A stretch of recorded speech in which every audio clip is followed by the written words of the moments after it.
House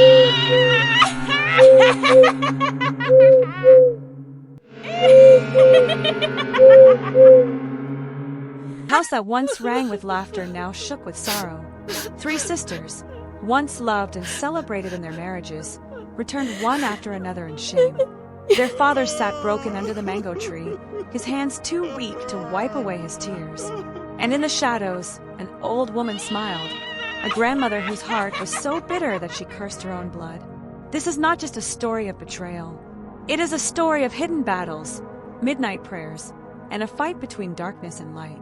Once upon a time, in the quiet village of Amuda, there lived a woman called Mama Nkechi. She was an old woman, bent with age but still strong in her ways. Her face was lined with wrinkles that carried not just years, but anger and bitterness. People in Amuda often whispered about her. Some said she had a good heart long ago, but life had dealt her hard blows. Others said she had always been a woman who could not stand to see others happy. Mama Nkechi's house stood near the edge of the village, a clay building with a sagging roof and a compound filled with broken pots and dying plants. Her eyes, sharp like a hawk's, missed nothing. She was a woman who carried pain in her chest and poured it out like poison on anyone who crossed her. Yet, for all her sharp tongue and hard spirit, she had family. Her son, Obinna, was her pride in the past, the only boy who survived out of 5 children. Obinna grew up to be a kind man, hardworking, and loved in the village. He married a gentle woman who gave birth to 3 beautiful daughters, Ada, Kayamaka, and Ebel.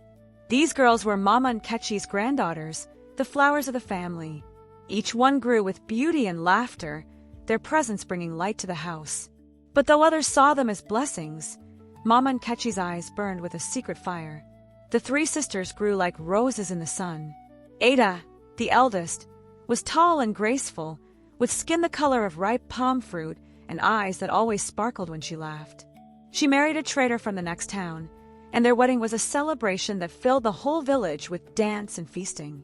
Kayamaka, the second daughter, was soft-spoken but strong inside. She had a way of calming storms with her words. She married a teacher, and their home was filled with books, songs, and gentle laughter. Ebel, the youngest, was the most prayerful of them all. Her heart was tender, yet her spirit was fierce. Though she was younger, she often gave advice to her sisters that carried wisdom beyond her years. She married a mechanic who loved her dearly, and their home echoed with the sound of joy. The compound of Obinna was once the loudest in Amuda. On market days, the sisters came with their husbands, carrying baskets of food and gifts for their father. The air smelled of roasted yam, palm oil, and happiness. Children ran in circles while the elders sat under the mango tree, praising Obinna for raising such fine daughters. But in the corner of the compound, Mama Nkechi sat silently. She smiled when people looked at her, but her smile never reached her eyes. Deep inside, her heart boiled. You see, Mama Nkechi was a woman who never forgot her pains. Long ago, when she was young, her own husband had rejected her, choosing another woman over her. She lived the rest of her life with anger and shame, hiding her tears behind her sharp tongue. When she saw her granddaughters living in joy, something inside her twisted. Instead of finding peace in their happiness, she remembered her own misery. Envy grew like weeds in her heart. She told herself that life was unfair, that if she could not know lasting joy, then her granddaughters should not enjoy it either. One evening, when the sky turned red with sunset, Mama Nkechi left her house quietly. In her hand was a small calabash, and inside it were photographs of Ada, Kayamaka, and Ebel. She smeared the pictures with palm oil, muttering words that sounded like the hiss of snakes. At the riverbank, she brought out a rusty padlock. She folded the oily photographs and locked them inside. Then she spat into the water, her eyes glowing with a strange fire. May joy leave you. May shame follow you. As this padlock sinks, so shall your marriages sink. You will return home rejected, and your father will weep for you. With a trembling hand, she threw the padlock into the river. It sank without a sound, swallowed by the dark current. Mama Nkechi stood still for a while, then turned back, her face as cold as stone. The curse had begun. It did not take long. Ada was the first. Her husband, who once adored her, began to grow cold. He shouted at her for little things, ignored her food, and spent his nights outside. Soon, whispers of another woman filled Ada's ears. Before long, he told her plainly, "Go back to your father's house. I no longer want you." Shame wrapped Ada like a cloth as she carried her belongings back to Amuda. Tears filled her father's eyes when he saw her, but Mama Nkechi only muttered, "A stubborn goat always returns to the rope." Not long after, Kayamika too faced rejection. Her husband accused her of being barren, though she had not been tested. One morning, he simply packed her things and sent her away. She walked back to her father's compound with her wrapper tied tight around her waist, her heart heavy with grief. Ebel watched all this with fear. Her husband still loved her, but she noticed strange quarrels rising between them for no reason. He would grow angry over small things, and sometimes his eyes looked like a stranger's. Ebel prayed silently, begging God not to let her face the same fate. But one night, after a quarrel about money, her husband shouted, "I am tired. Leave my house and never return." Like her sisters, Ebel carried her shame back to her father's compound.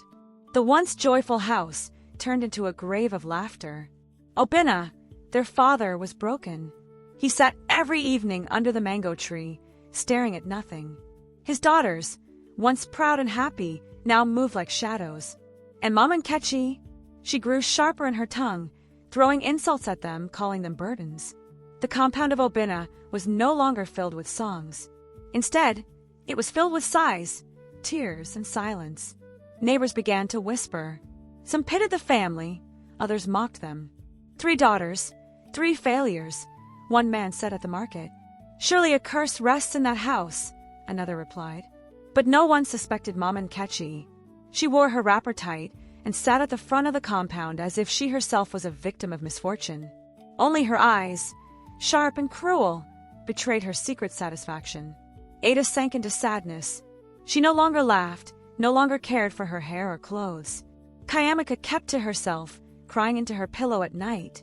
Ebel, though broken, refused to believe it was only bad luck. Something, she felt, was wrong, deeply wrong. And in her heart, a fire began to rise. The nights in Amuda were quiet, with only the sound of crickets and the distant hoot of owls. But inside Obinna's compound, silence felt heavy, almost choking. Ada and Kayamika lay on their mats like lifeless bodies, their hearts weighed down by shame. Their father sighed in his sleep, tossing and turning. But Ebel could not close her eyes. She stared at the ceiling, her chest burning. "No," she whispered to herself. "This cannot be ordinary. 3 of us, one after the other, rejected like dogs. Something is behind this." The thought refused to leave her. One afternoon, while the compound was quiet, she put on a plain wrapper and walked to the small chapel at the edge of the village. It was not a grand church, just a mud building with wooden benches and a cross made from palm wood. There, she knelt on the cold floor. Tears filled her eyes as she lifted her voice. "God of heaven, why is this happening? Why should my sisters and I return home in shame? Is this how our story will end? Please show me what is hidden." She prayed until her throat was dry and her tears had wet the floor. Then, in the silence, a still voice spoke in her heart. "Rise and fight in prayer. What binds you is not flesh, but spirit. 7 nights of prayer will break the chains." Ebel trembled. She wiped her eyes, stood up, and walked home with new fire burning inside her. That night, when the moon hung pale over Amuda, Ebel waited until everyone had gone to bed.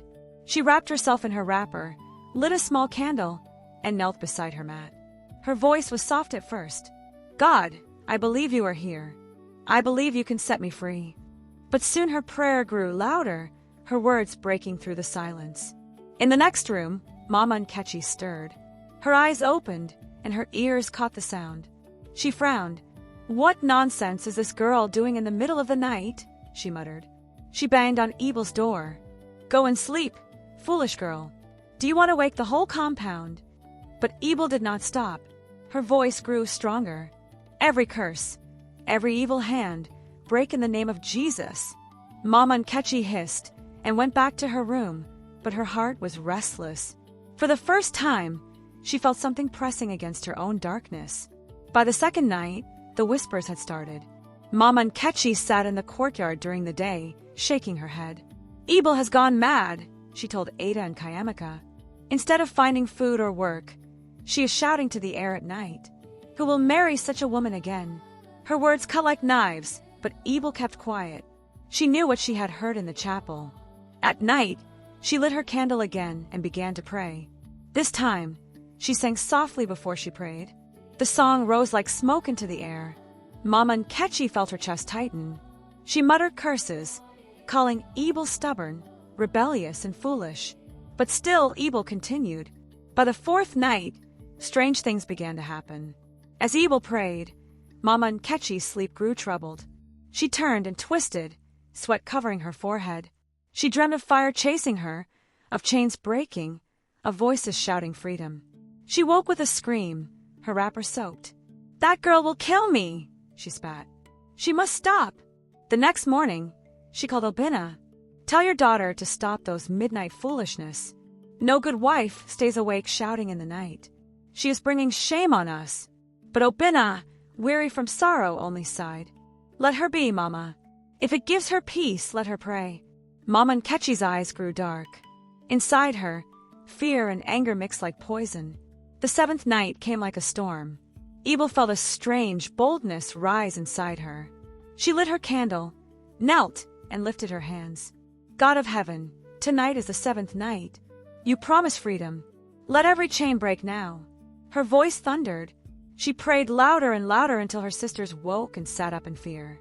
The air in the compound grew heavy, like something unseen had entered. Suddenly, a scream tore through the night. It was Mama Nkechi. Her voice shook the house. "Fire! Fire is burning me!" She rolled on her mat, clutching her chest, her eyes wild. "Stop that prayer, Evil! Stop it, or I will die!" But Evil's tears flowed as she shouted, "Let every hidden work be exposed.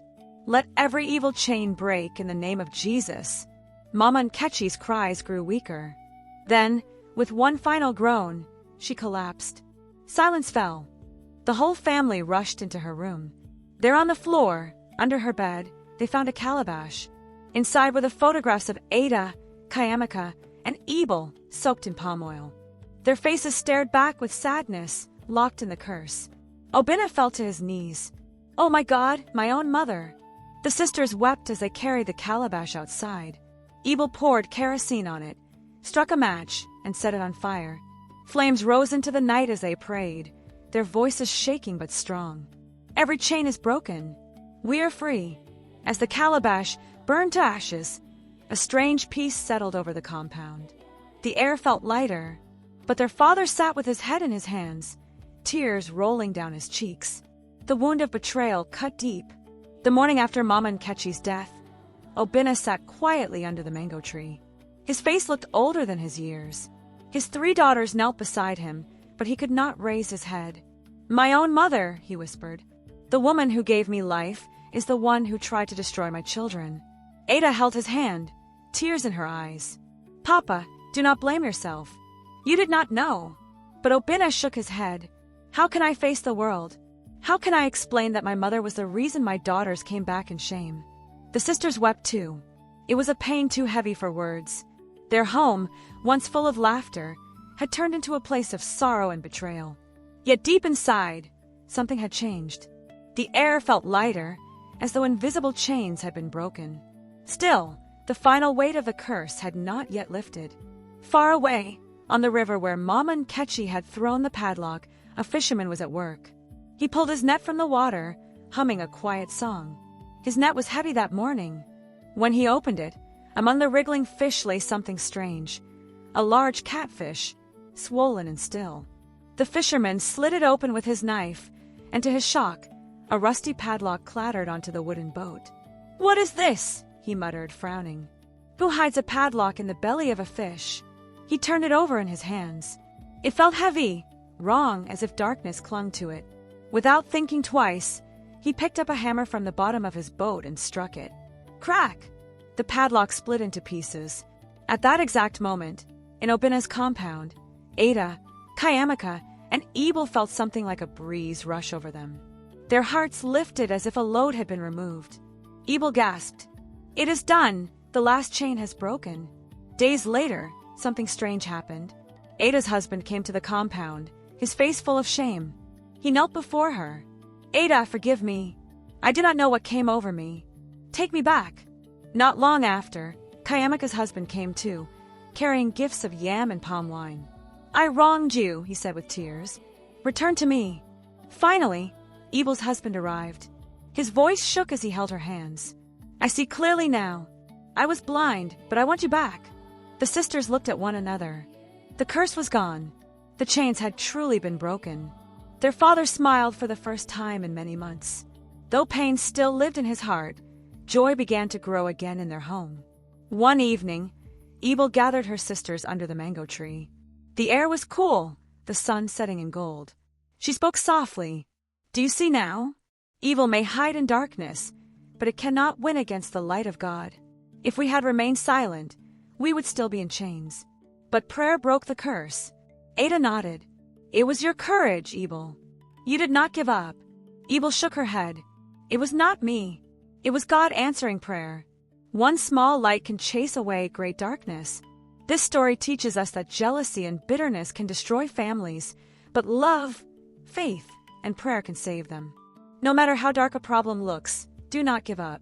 Stand strong, speak the truth, and call on God for help. Evil may seem powerful, but it cannot last. Just as one candle can light up a dark room, one person's courage can bring freedom to many. So remember, do not let envy live in your heart. Do not give up when life is hard. And always believe that good is stronger than evil. If you have not subscribed to my channel, you might not hear my voice again, but if you are, then you are growing every day. Check my page for more interesting stories. Thanks for watching.